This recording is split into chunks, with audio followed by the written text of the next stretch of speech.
So it has been well talked about over the internet for the past week. The Bandai ban on Japanese resellers or whatever that is. Will that affect me or yourself? Let's talk about it after this message. If you like the video or channel, please consider subscribe, like, share or comment. Thank you.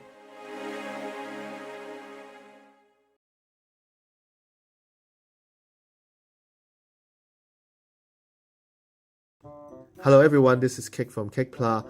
Sorry I've been missing a few episodes lately. It's all due to work commitment which rendered me time poor. I will try to roll out a few more episodes in quick succession if possible just to make up for that. Now anyway, today I would like to talk about the Bandai story about banning Japanese online shop or resellers to sell and ship Gunpla or Bandai model kits to overseas customers. Looks like it's all started with this letter shared across the internet. Apparently, Bandai was trying to stop scalper from depleting shelf stock or driving price up for kits in Japan. The ban seems to apply only to Japanese online resellers selling overseas. It doesn't affect local Japan shops or registered distributor with Bandai. So for example, Hobby in Japan claims that they will still be shipping Gunpla, as people said that they are distributor. Meanwhile, people in the States said Bluefin, the US Bandai distributor, is fine too, and local shops that source their Gunpla kits from Bluefin will be business as usual.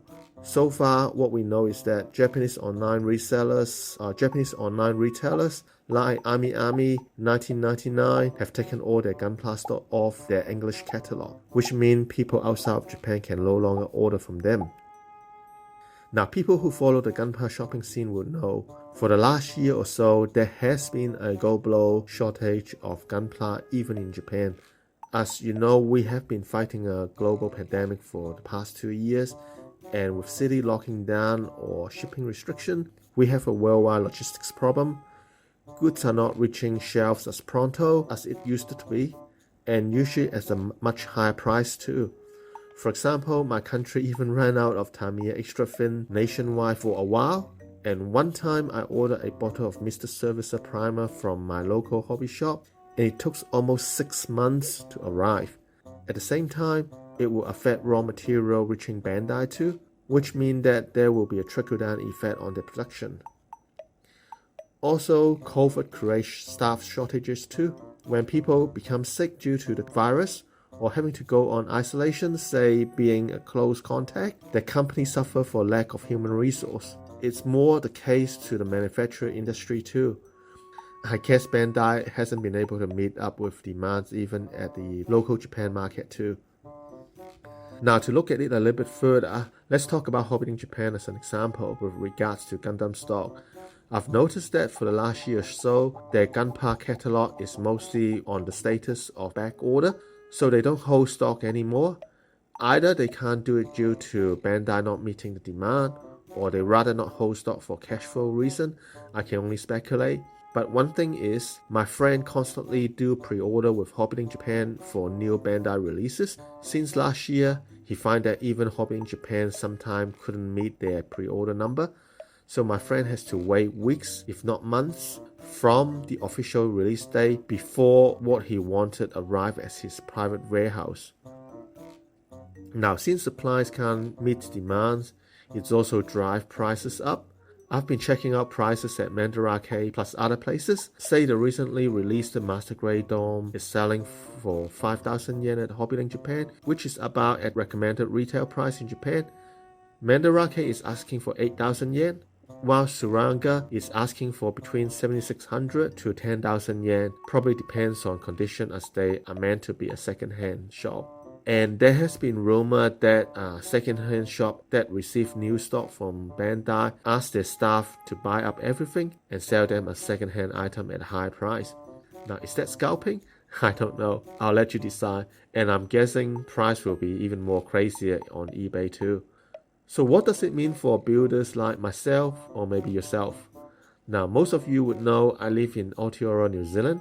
We have a nickel market for Gunpla consumption here. It's just very small. We do have shops selling Gunpla, but obviously the catalog is a lot smaller.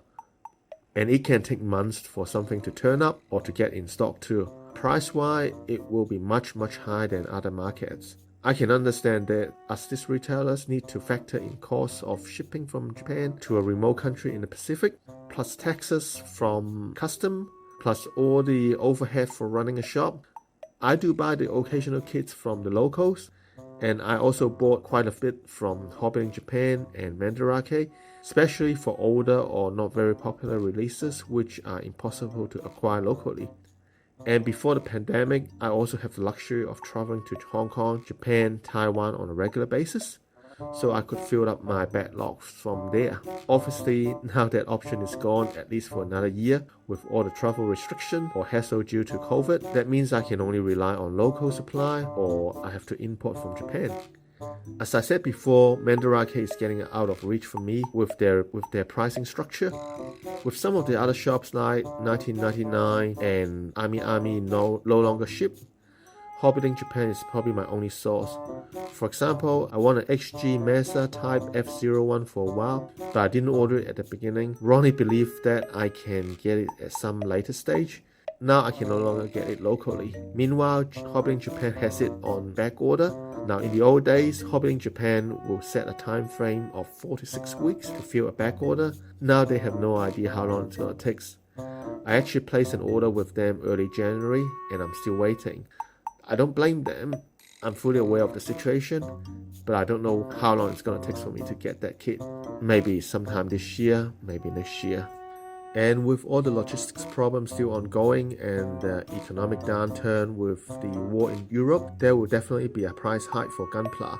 What it all means is that this hobby will become a little bit more expensive. People who want to promote the hobby in New Zealand might find it becoming more difficult because it might be pricing out some of the younger builders, such as students, from joining the rank. Well, it's kind of unfortunate really.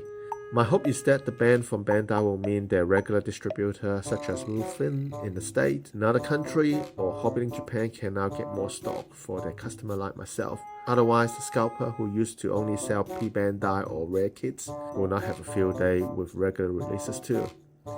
Well, I hope not. Anyway, what do you think? Will that affect you? Let me know in the comment section. Otherwise, I'll see you when I see you again. Again, if you like the show, please consider subscribing, commenting, give me a like, or hit the notification button.